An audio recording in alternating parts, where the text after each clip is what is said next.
Olá, queridos, tudo bem? Faz um tempo que eu não consigo gravar um vídeo para vocês, mas hoje, por um motivo muito especial, eu quero fazer esse vídeo. Primeiro, eu quero agradecer a todos os contatos que eu tenho recebido muitas mensagens inbox, tanto aqui pela minha página do Facebook, aqui pelo meu canal do YouTube, também pelo meu canal no Instagram e até mesmo pelo site.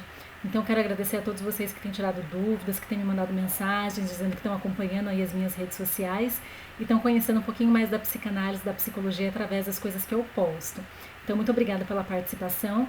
E como eu disse hoje, eu quero gravar esse vídeo de maneira muito especial, porque eu recebi uma mensagem da Amanda, ela me mandou um WhatsApp, ela é lá de João Pessoa, da Paraíba, que terra maravilhosa, né, o Nordeste. Já tive o privilégio de conhecer algumas cidades lá do Nordeste do Brasil. E ela me mandou uma mensagem dizendo que ela me acompanha nas redes sociais e que ela queria que eu falasse um pouquinho a respeito de como o psicólogo, com base na psicanálise, atua com o tratamento de crianças com o transtorno do espectro autista. Então eu quero falar um pouquinho para vocês nesse vídeo a respeito desse tema que é tão interessante. Eu não sou especialista na área, não tenho nenhuma especialização, nenhuma pós-graduação nessa área de crianças com algum tipo de deficiência intelectual, ou até com a questão do transtorno do espectro autista, mas eu tive o privilégio de trabalhar com esse público ano passado, quando eu trabalhei na APAE aqui de Sorocaba, enquanto psicóloga.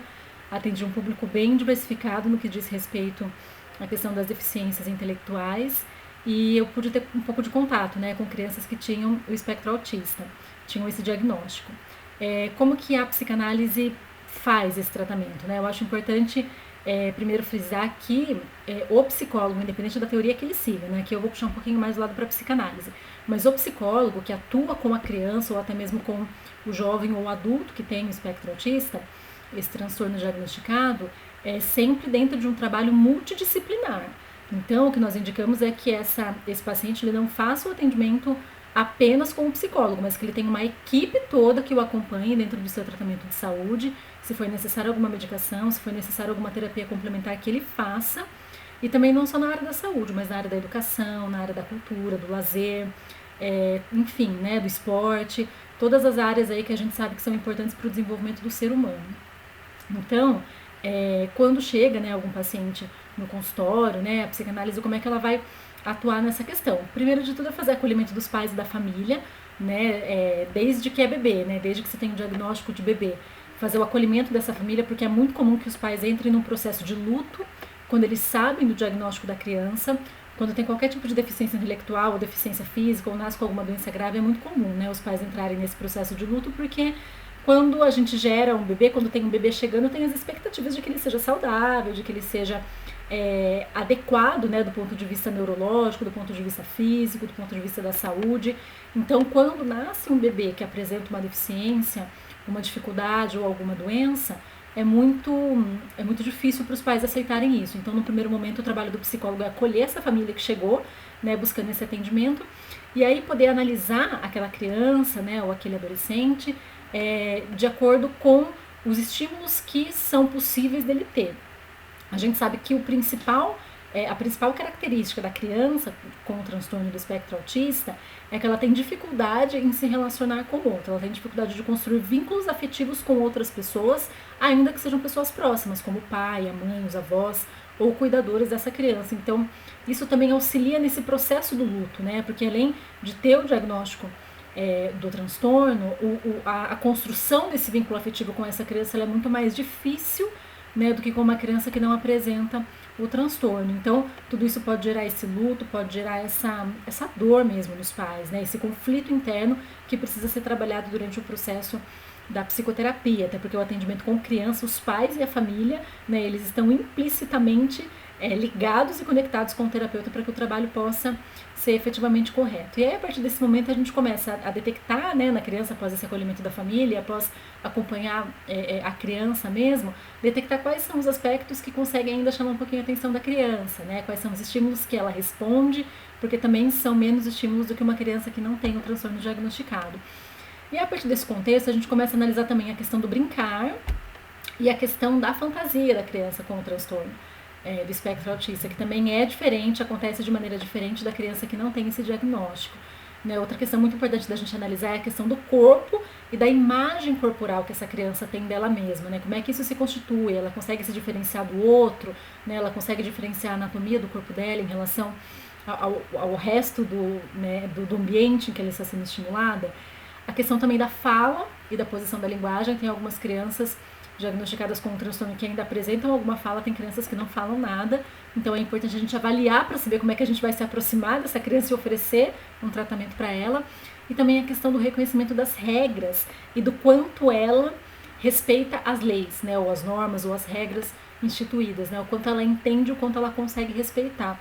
A partir dessas questões básicas que a gente consegue reconhecer, a gente pode orientar essa família em como cuidar dessa criança, né, orientar inclusive para outros tratamentos de estimulação dentro do contexto multidisciplinar, como eu falei no começo, e também orientar, né, orientar aquilo que é importante para a construção desse vínculo, né, esse vínculo, ele acontece, mas de uma maneira um pouco mais trabalhosa, de uma maneira que tem que ter paciência, de uma maneira que talvez sejam necessários alguns outros tratamentos até medicamentosos, né? Se for uma criança muito agitada, uma criança que responde a esse vínculo de maneira violenta ou agressiva, né?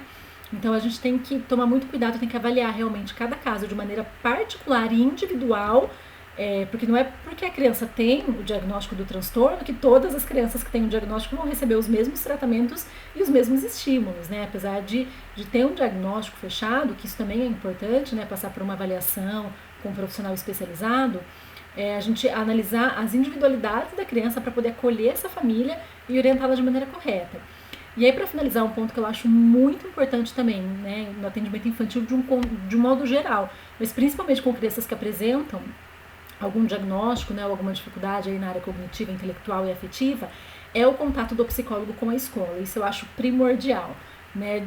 Eu tenho diversos pacientes, crianças no consultório, atendo uma paciente que tem síndrome de Down, e de todos, né, praticamente todos os pacientes que eu atendo, eu já entrei em contato com a escola, já tive reuniões com as diretoras, as coordenadoras, as professoras desses alunos, né, da escola, no caso, e meus pacientes, para que eu possa entender como é que é o contexto deles dentro da escola e poder avaliar um pouquinho melhor a relação, né, da criança, do comportamento da criança em casa, do comportamento da criança na escola e do comportamento da criança dentro do consultório nos momentos de sessão de terapia. Então é muito importante que o psicólogo esteja totalmente alinhado com a escola, que oferece esse serviço de educação para essa criança, e também, né, com o próprio médico, o próprio pediatra e outros profissionais aí. Geralmente são crianças que precisam de estimulação na área de terapia ocupacional, fisioterapia, fonoaudiologia. Então tem toda uma equipe multidisciplinar aí por trás para poder cuidar dessa criança, oferecer tudo aquilo que é necessário, né? Então, espero ter clareado um pouquinho aí para vocês como é que a psicanálise atua nesses casos. Agradeço muito a Amanda, né, por ter me solicitado falar sobre esse tema. É um tema que eu sou apaixonada, e principalmente por ser criança, né? Então, muito obrigada, Amanda, por me proporcionar falar sobre esse tema. E se vocês tiverem alguma dúvida, vocês podem postar aqui embaixo no meu canal no YouTube. Esse vídeo também vai ser compartilhado lá na minha página do Facebook, a minha página profissional, que é a psicóloga Juliana Marque. Também tem o meu Instagram. Me segue lá no Instagram para você receber recadinhos curtos todos os dias a respeito da psicologia e da psicanálise, que eu tenho certeza que vão te fazer refletir. E também tem o meu site, tem o meu WhatsApp, todas as informações aqui no meu canal do YouTube e também na minha página do Facebook.